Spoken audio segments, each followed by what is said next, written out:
let's get to the New York Jets. Aaron Glenn, in my mind, has won the coaching off season. So there's Now, is the that a result of the fight of the friction with Aaron Rodgers, or is it? no. So I think there's the GM I off figured you'd season. like that part. I did like that part. There's the GM off season where, okay, GM wins off season by signing 90 players. There's coaching off season, which is coach wins off season by instilling some sort of culture change or anything like Mhm. that. But uh, uh, Aaron Glenn won me over by, I don't know if you saw this, but there's a new saying in the Jets receiver room called no block, no No rock. rock. Oh, So we I actually use love that. it. We actually use that. I don't know where I heard. I was thinking like, where have I heard that before? Because we used it with my kids' fourth grade team last year. Mm. We always said to them, you have to earn the ball. And we have this great kid. Shout out Jonas Segolini, but he's our running back, and he is the easiest kid to coach. And like he is one of our best blockers, and so it makes it so. I've learned a lot about culture coaching the fourth graders, Connor. Um, but it makes it so much easier to coach every other kid when the kid you're giving the ball to the most is also one of your best blockers. Yep. You know what I mean? So yeah, we use the word that's a long way of me getting to yeah. I've heard no block, no rock, and I love it too. It's fantastic.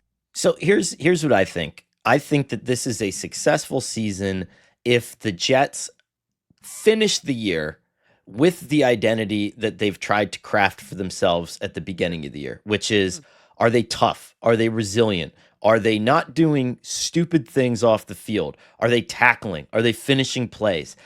To me, and you could say that it's nuts to say that the record doesn't matter, but it kind of doesn't. This is not, you're Well, I probably, mean, you're basically like it seems like a big part of it for you is the circus tent down, yeah. And or is the big top still on tour? right. And it's important. And I feel like I have to add this qualifier to every time I say this.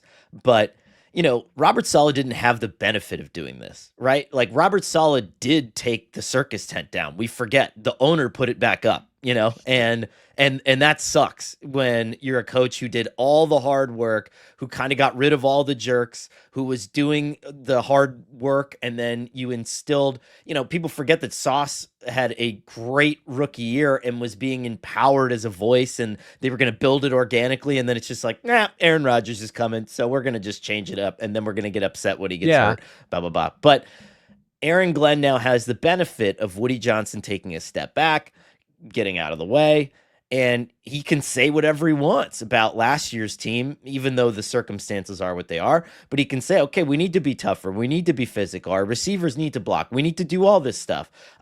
If they can come out of the year still doing those things, in late December, if they're or whatever, don't track my math here. In the winter months, if they're 6-8, and we have a wide receiver, Garrett Wilson plowing someone over on the 10-yard line to spring Justin Fields for a rushing touchdown, that's a win for me. Yep. That to me is coming out of the season with Jets fans saying, okay, like I get it now, and we're moving forward. We're going in the right direction. Do you want me to um do you want me to give a little hat tip to Joe Douglas here? Sure. Um I don't think that roster's anywhere near as in bad shape as what Mike Vrabel inherited in New England. No. Like now, No. I think the difference is what the Patriots have a quarterback right now, right? Correct. And like that they have a potentially really high ceiling at quarterback, but I look at that roster, Connor, and I'm just like I feel like I'm taking crazy pills, but like that should they finish second in the division? Like based on their roster, Uh, I mean, I look that offensive line, right? And they've really committed to like we're playing these guys in these spots. Like over the last couple of years, there was a lot of cross training guys and everything else. Ali Vera Tucker, you are our right guard, right? Olufashanu, you are our left tackle.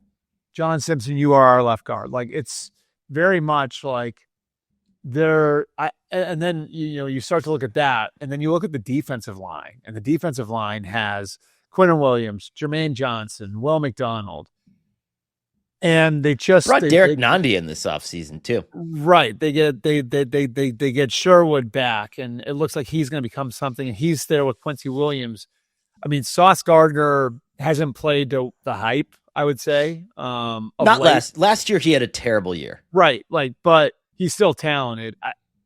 I start to look, and I'm like, where are the holes? Right. I've heard Braylon Allen's look great in the spring. And this is just the spring, but ever Braylon Allen looks like a real player, and he's behind Brees Hall, who's one of the top 10 backs in football, right? Yeah.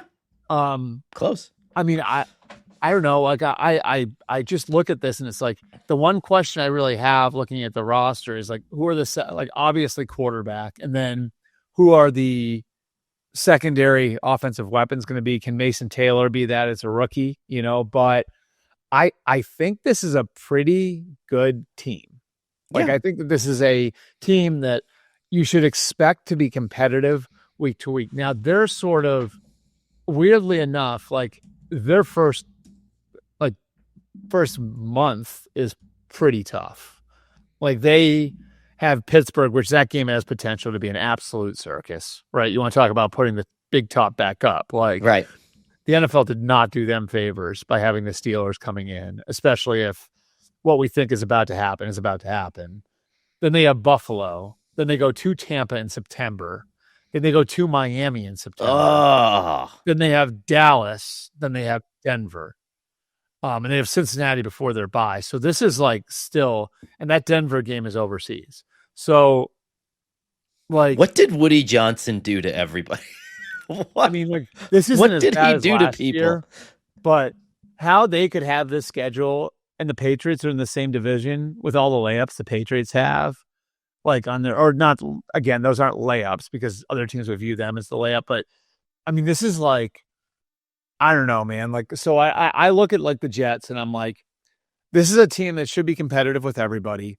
I think Justin Fields was about to turn a corner in Pittsburgh. I'm not saying he's going to be one of the 7 or 8 best quarterbacks in football, but I do think a Ryan Tannehill career renaissance could come for him.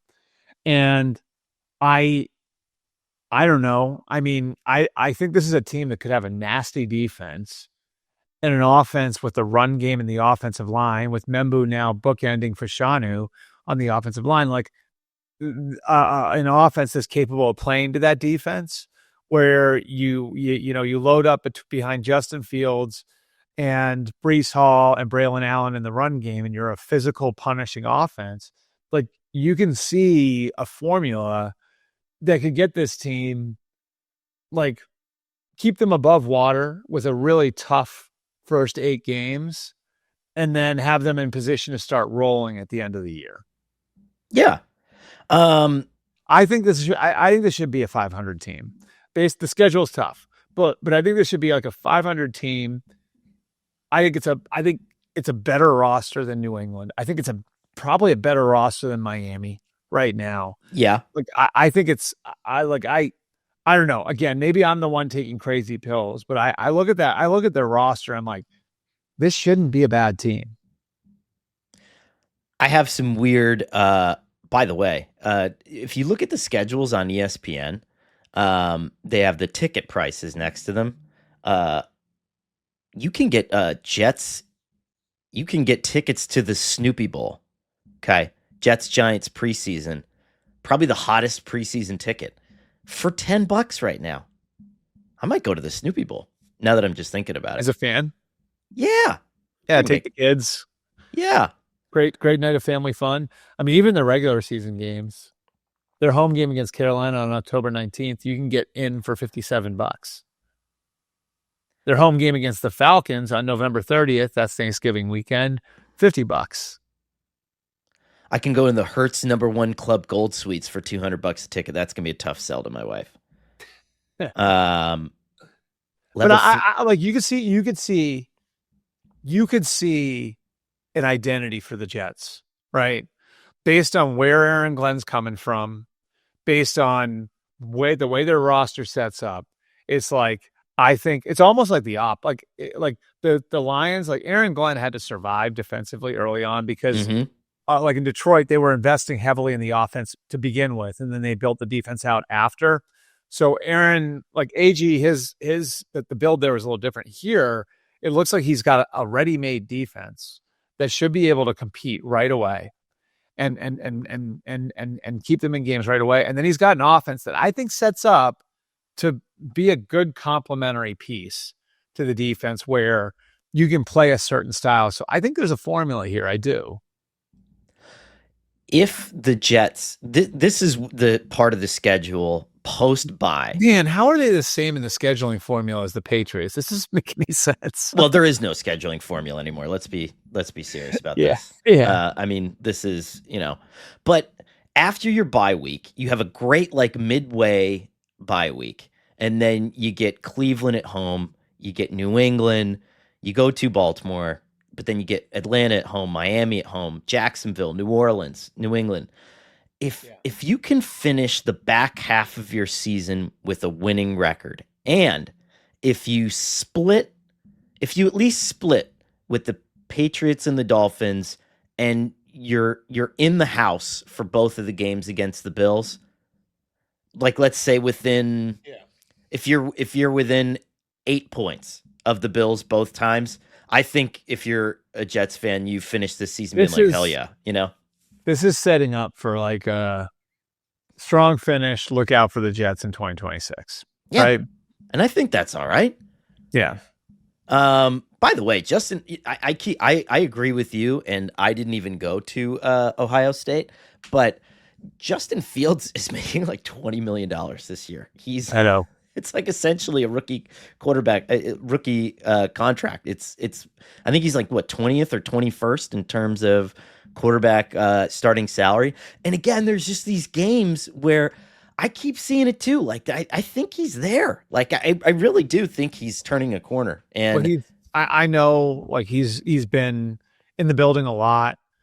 He's asking the right questions. I mean, there are questions still about his game, just that relate to holding the ball, and as smart as he is, and he's a good processor, but like he's just been this quarterback who has to see a guy come open before he pulls the trigger. He doesn't anticipate as well as some other quarterbacks, and that's sort of been what's held him back. But if you aren't in third and long a lot because of your running game, and if you can present the quarterback run threat enough, like you can, I think, to some degree work around that. It won't be perfect, but and then he brings so much to the table from an arm strength standpoint. He's got the built-in chemistry with Garrett Wilson, and obviously he's like an off-the-charts athlete. So they're interesting. And Fields is interesting for sure.